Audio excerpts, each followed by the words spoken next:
Good afternoon, good afternoon, good afternoon. Ako po si Sam from Auto Loan Philippines at ngayon ay it's a weekend, it's a Sunday, so maulan and I'm going to give you tips kung ikaw ay isa sa mga ganito ang status ng iyong car loan.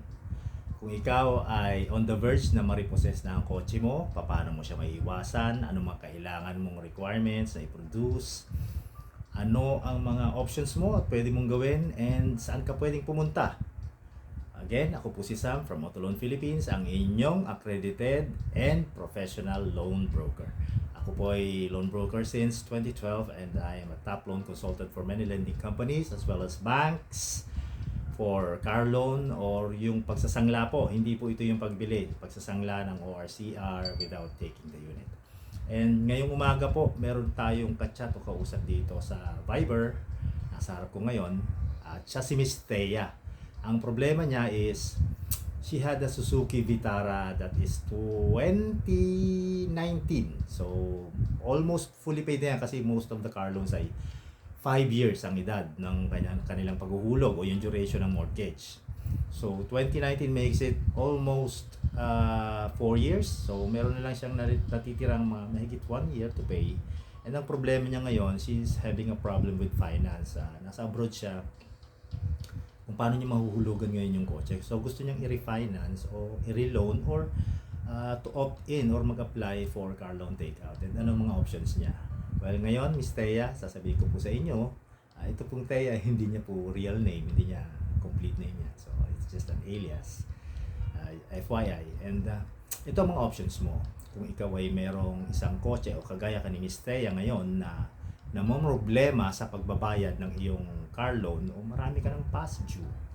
But more or less, bago ka po matanggap sa isang legitimate lending company, you have to have it paid at least mga 3 to 4 years or depende sa iyong initial na down payment na binigay sa bangko o sa lending company kung saan naka-finance ang iyong sasakyan. So, anong mga kailangan mo? Basically, you have to have yung unang-unang pong kailangan mo na pinaka-importante is yung SOA or yung statement of account. Ito rin po yung inyong tinatawag na history of payment. Bakit? Kasi ang mga lending companies, tinitingnan kung updated ang payment mo, number 1. Number 2, kailangan nilang makita kung good payer ka ba. Bakit? Kasi kung hindi ka naman good payer sa iyong bangko o financing company, paano ka nila tatanggapin na ma-reloan mo o mapababa mo yung monthly mortgage na hinuhulugan mo sa iyong car loan? Diba? Kailangan yung trust factor, number 1 yan sa mga lending companies. So, kasi ang purpose talaga basically nitong car loan takeout or refinancing din, pag-refinance or restructuring ng iyong loan is not to bail you out dahil hindi ka na nakakabayad, but to give you a chance para mapababa mo ang iyong monthly amortization ng mortgage ng iyong kotse. So, para mapababa mo yan, ito yung solusyon. Hindi po, again po, hindi po ito yung solusyon kung ikaw ay hindi na marunong hindi ka na makabayad ng iyong kotse. Kasi kung hindi ka na makabayad at ililipat mo lang din sa kabila at hindi ka rin makakabayad, mas lalong magiging problema mo. Bakit? Nagkaroon ka na ng bad record sa bank, magkakaroon ka pa ng another bad record with another financing company. So, make it clear, kailangan lang po ay updated po as much as possible ang ating payments. Ngayon, kung may problema ka naman sa payments mo, there is also another chance. Pwede mong gawin is i-full pay mo yung iyong mga past dues. So, pwede mong i-full pay yan unless hindi ka napayagan ng bangko. Pero kung pinayagan ka, there's a good chance na ma-approve ka pa rin sa refinancing or car loan takeout dito sa ibang mga providers ko na lending companies. Okay? And then si Ms. Thea, another problem niya is sobrang immediate. I don't know kasi she's saying na fully paid yung sa kanyang kotse na wala siyang past dues na balance except before which she is able to pay. Now again, another thing is yung trust issue. So kung may problema ka sa trust issue, ayaw mong ipagtiwala sa iyong agent o loan broker, kung sino man yung kausap mo, if you're with me, definitely, I know how the process works. So hindi po pwede yung nagpapalusot tayo. Kailangan po tayo maging honest. Kailangan po tayo maging totoo sa ating kausap na agent o sa ating loan broker. Bakit? Kasi kung ang dami kong cases niyan, nag-i-inquire to bail out or to redeem themselves na hindi mahatak yung kotse because they're afraid to have a CMAP o magkaroon ng court case, hindi po sila nakakapasa. Bakit? Hindi sila nagsasabi ng totoo, number one. Kailangan mong sabihin at ipaalam sa iyong agent o kausap mo na tutulong sa iyo na ito yung totoo. Hindi ka na nakakabayad or kung ano yung... Kasi may ibang option ka eh. So with me, you have another option. And later, sa ibang mga vlogs, pag-uusapan po natin yan. But for now, very important ang trust factor. Very important maging totoo ka sa kausap mo, maging totoo ka sa agent mo, maging totoo ka sa loan broker. Kasi yung loan broker na katulad ko, hindi ka pwede magpalusot dyan. Pwede kang makalusot sa isip mo, pero pagdating sa actual na proseso, malalaman at makikita once you submit your SOA kung nakakabayad ka ng updated o kung may mga past dues ka na mismo, pero pwedeng na-update mo naman. Or there's a good chance kung na-update mo naman at pinayagan ka ng bangko yung payment na past dues, na-update mo, there's a good chance na pwede ka pa rin makapag-avail ng car loan takeout namin. Then again, another problem nito ni Miss Thea is she is in abroad. Ngayon, pag nasa abroad ka, isa sa magiging problema mo dito is kailangan, kung ikaw ay may partner o merong kang asawa, kailangan alam niya na ilo-loan mo o i-take out mo yung kotse dahil nahihirapan ka na magbayad or halos hindi ka na makabayad. Bakit? Dahil wala ka rito sa Pilipinas, hindi ka qualified to apply for yourself para ma-take out yung car loan mo. Ang qualified is whoever is an immediate family member na willing kang issuehan siya ng SPA. At yung SPA, take note, it must be a standard SPA na manggagaling sa lending company. Bakit? Kasi hindi pwede yung ikaw lang mag-issue ng SPA mo na ikaw lang yung magsusulat. Meron pong standard SPA o Special Power of Attorney ang mga lending companies. And they only usually allow kung ano yung SPA na ini-issue nila, ayun ang gagamitin mo. Kung ikaw ay kagaya ni Miss Thea na nasa abroad. And then, another na naging problema niya is, it seems, she had a change of mind na baka may ibang option, sabi niya. At yun ay i-discuss natin yung ibang option na yun bukod sa car loan takeout sa ibang mga vlogs ko. Ito po yung tinatawag na car loan impounding. Okay? Sa ibang vlogs po, pag-uusapan natin yan. For now, yung problema ni Miss Thea is car loan takeout. So, let's discuss that. Ano ang mga requirements natin? Basically, number one, as I've said before, yung SOA. Number two, kung nasa abroad ka, SPA. Kung nandito ka naman, okay lang. Ngayon, kung single ka, wala kang asawa, you'll only need yourself. Kailangan lang nandito ka. Kung nasa abroad ka, wala kang asawa, you have to have somebody else, a family member, immediate family. Either kapatid, magulang, or anak na hindi minor. Okay? And then, ano pa bang kailangan mo? Basic documents na requirements. Yun nga, bukod sa SOA, bukod sa SPA mo, kailangan mo ng 2 valid IDs. And then, yung copy ng ORCR mo na merong nakatatak na encumbrance, ha? Make sure yun yung galing sa bangko na may encumbered to. Kasi magkakaroon ng discrepancy sa documents kapag ka ang ipoprovide mo na ORCR o yung CR copy is walang encumbrance annotation. Sa ibaba po makikita yon, below your name, nakalagay po yun doon. Wala akong example ng aking kotse. Anyway, so yun, kailangan mo ng copy ng ORCR with encumbrance annotation. And then, 3 months na latest na proof ng income. Bakit? Yung proof ng income po kasi, ito yung magiging capacity to pay ninyo. And make sure, kapag sa proof ng income po, i-disclose mo. Siyempre, kung ikaw halimbawa ay, ito yung mga options mo sa income proof mo. Kung employed ka, 3 months na latest payslip plus COE. Kung ikaw naman ay may negosyo, kailangan mo yung business permit plus 3 months latest na bank statement kung saan pumapasok yung income mo. Kung wala ka naman ito, pwede naman yung personal bank statement mo. Just make sure na kung yun ang ginagamit mong pinapasukan ng kinikita mo sa negosyo mo, magre-reflect doon kung magkano yung monthly na kinikita ng iyong negosyo. Kung hindi naman, kahit siguro basta meron siyang pumapasok na regular na income doon, which should be enough to pay for the car loan takeout kung magkano yung magiging amount. Kasi yung capacity to pay mo, ito yung magde-determine kung qualified ka ba makapag-loan para sa takeout. Halimbawa, 500,000 yung kulang mo sa car loan takeout mo. Eh, yung capacity to pay or income mo is only enough to pay for 300,000, then hindi ka ma-approve sa 500,000 mo. you'll be approved with 300,000, which is sad kasi kung yung take-out amount mo ay 500,000, 300 lang ma-approve sa'yo, you'll have to shell out 200,000 more para ma-fill the gap mo yung kulang mo sa bangko o sa financing company kung saan mo kinuha yung kotse. Okay? You have to make it sure na ganun. Yung capacity to pay mo, meron tayong tip dyan. Sa other vlogs natin. Pero initially, kung mababang capacity to pay mo, one good thing to do is mag-provide ka ng isang co-borrower o co-maker with secured loans kagaya ng may collateralized real estate property or kotse. Kailangan mo mag-provide niyan para mapataas mo yung iyong capacity to pay or income. Paano? One is to provide a co-maker or co-borrower. Sino ang tinatanggap? Ang tinatanggap po natin dyan, either anak, asawa, magulang, or kapatid na may regular source ng income. Take note, yung income nila dapat supposedly ay sumapat din para mapunuan yung pagkukulang mo dun sa current na income mo, personal income mo or business income mo. So kailangan sumapat yan para dun sa kailangan mong take out loan amount dun sa bangko o sa financing company. Okay? So another requirement is kailangan meron kang latest proof of billing. Ano po ang tinatanggap?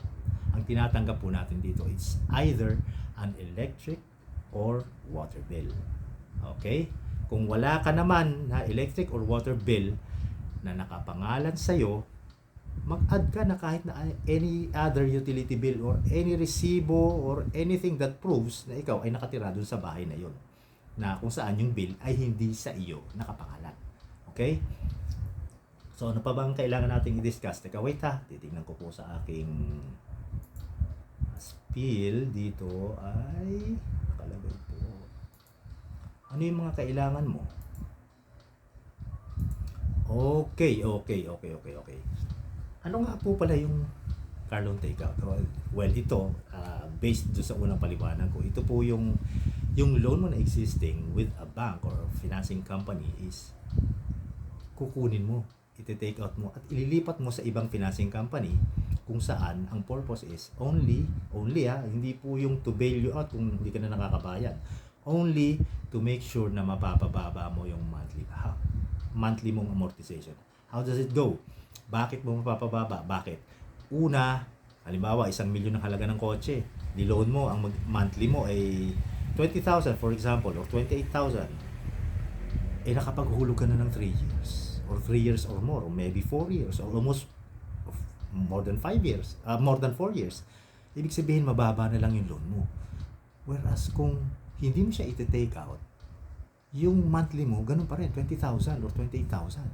Pero kung iti-take out mo siya, kung magkano na lang yung remaining na balance mo, halimbawa, 100,000 na lang yung kulang mo out of the 1 million, o di 100,000, i-divide mo na lang sa 2 years, napakaliit na magiging monthly mo yan. So, it's a good thing to restructure or take out your loan from a bank kapag ikaw ay maayos, lalo kung maayos ang payment mo na monthly at wala kang past due. Okay?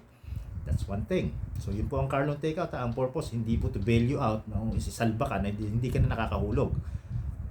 Dapat po, the purpose is para mapababa ang yung monthly amortization. At sa ganun, yung ibang pera mo naman na supposedly hinuhulog mo kung maging 7,000 na lang ang monthly mo instead ng 20 or 28,000, ba ang laki? 20 or how much? Say, kung 7,000, 13,000 na natipid mo monthly, you can invest that elsewhere. And meron kang 2 years, di ba? So 2 years, pwede mo yung ihulog somewhere else o invest somewhere else. Malaking pera yan, 2 years kung may ipon mo sa kanya. And ano pa ang kailangan natin? Yun, that's another purpose is to prevent yung repossession ng sasakyan mo. Kasi kung biglang updated naman ang payment mo, then all of a sudden nawalan ka ng trabaho pero yung partner mo may trabaho pa naman, or somebody from the family, an immediate family member may trabaho pa, pwede mong gawin co-borrower, mapababa mo na yung magiging monthly mo. That way, makakabuelo ka. Kung makahanap ka naman ng trabaho sooner or later, pwede ka pang makabayad pero mababa na lang yung magiging monthly mo. Yun ay ask ka ng help, lifeline, galing sa immediate family member mo. Okay, that's one. And then, ano pa bang other options mo? Well, basically, pwede yung, bukod sa car loan takeout is, yung restructure mo yung loan mo, pwede mo siyang kausapin yung bangko, baka pumayag sila, i-restructure natin yung loan. Ngayon, kung hindi sila papayag, you have other options pa rin naman. Another option yung binanggit ko kanina, i-discuss natin sa ibang vlog, ay yung car loan impounding. Okay? Another option is pwede kang ba tawag natin dito? Yung loan mo is maglo-loan ka ulit ng iba because you had another, say for example, you had another collateral, may iba kang kotse or meron kang bahay, pwede mo silang i-loan para to pay off the existing loan. That way, yung new loan mo, mas mababa na yun, more or less. O, yan ang tinatawag, ang batawag natin dyan, okay, yung house mo gagamitin mo, restructuring loan din yon. Pwede siya, or okay, I forgot, sa ibang vlogs di-discuss natin yan. You can also budget wisely, pwede yan. Kasi kung magbabudget ka lang naman wisely, pwede mo namang makaipon ng pwede mong ipambayad sa iyong loan. Pero best option mo na talaga is a car loan takeout. So, ano pa itong naging problema ni Miss Thea? Mga problema niya, nasa abroad siya. Pero kung ikaw ay wala naman sa abroad, okay na yon. So, for now, dito muna tayo mag-stop yung discussion natin sa car loan takeout. And I hope I was able to help you guys. Kung ikaw ay isa rito sa mga may scenarios na ganito, let me help you. Again, ako po si Sam, ang inyong accredited loan broker and professional loan broker since 2012. I am from and I'm the owner of Auto Loan Philippines. Maraming salamat po. Sana nakatulong ako sa inyo at kung may kakilala kayo, don't hesitate. Message me below, mag-comment lang kayo sa aking YouTube channel o kung saan nyo makita itong video na ito sa mga social media accounts ko. Kung makita nyo ito, just say your comments kung anong status ninyo. Libre po ang magtanong, libre po ang alamin kung anong mga options meron kayo through me.